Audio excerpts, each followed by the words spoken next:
بسم اللہ الرحمن الرحیم۔ دنیا کی کثرت اور زیادتی سے مت اترا اور کسی دوسرے کے گرنے سے خوشی نہ مناؤ، دشمن بن جاتے ہیں۔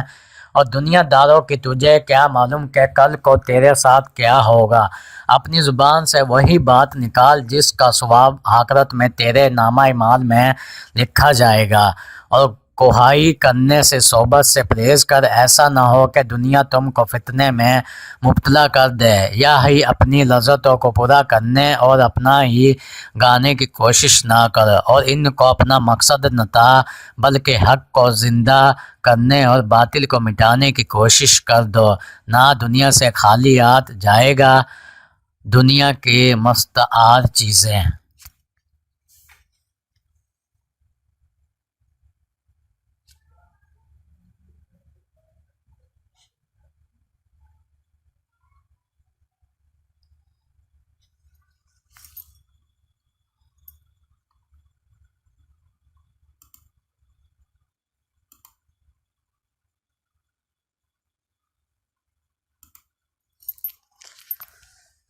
ہو جائیں گے لوگ جو کچھ تیری نسبت شکایت کرتے ہیں اور برا بھلا کہتے ہیں، اس سے دل تنگ اور خفا نہ ہو، کیونکہ جو کچھ وہ کہتے ہیں اگری اور درست ہے تو یہ تیرا قصور ہے، اور اس کی سزا تجھے دنیا میں مل ہی رہی ہے۔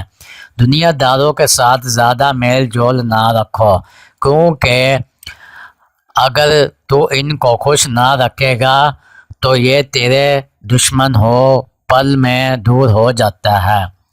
حق اور اہل حق کا دامن نہ چھوڑ۔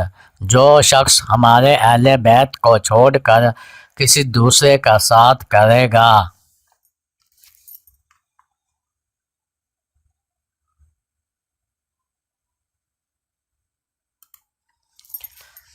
تجھے فتنے میں مبتلا نہ کر دے اور دنیا کے شغل سے مفغرور ہو کہ یہ سب کچھ ختم ہو جائیں گے۔ اگر دنیا کی کوئی چیز ہاتھ سے چلی جائے تو اس پر بچوں کی طرح گریہ ورزی نہ کر، جو بغیر عمل کے آخرت کے امیدوار ہیں، اور دنیا کی لمبی امیدوں کی وجہ سے تو یہ میں آج کل ہی کرتے رہتے ہیں۔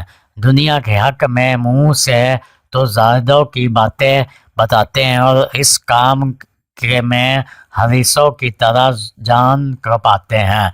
دنیا دار لوگ دنیا کی جن چیزوں میں مغرور، وہ دنیا اور آخرت دونوں میں وہی نقصان اٹھائے گا، چاہے چھوٹی امید میں اور دنیا کے دھوکے میں نہ آئے، کیونکہ یہ نہایت بیوقوفی ہے۔ جو چیز نوٹ ہو جائے تو دل میں اس کا غم نہ رکھ، ورنہ دوسری چیزوں کے حاصل کرنے کی تیاری سے روک دیا جائے گا۔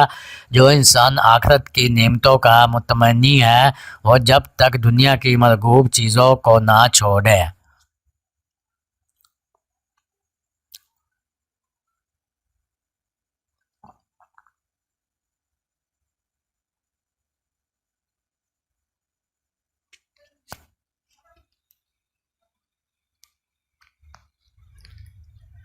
اگر کوئی آپ سے بات کرنا بند کر دے تو آپ یہ کام لازمی کریں۔ وہ آپ سے بات کرنے کو ترسے گا، وہ آپ کے پاؤں پکڑے گا، آپ کی منتیں کرے گا، بار بار آپ کو یاد کرے گا۔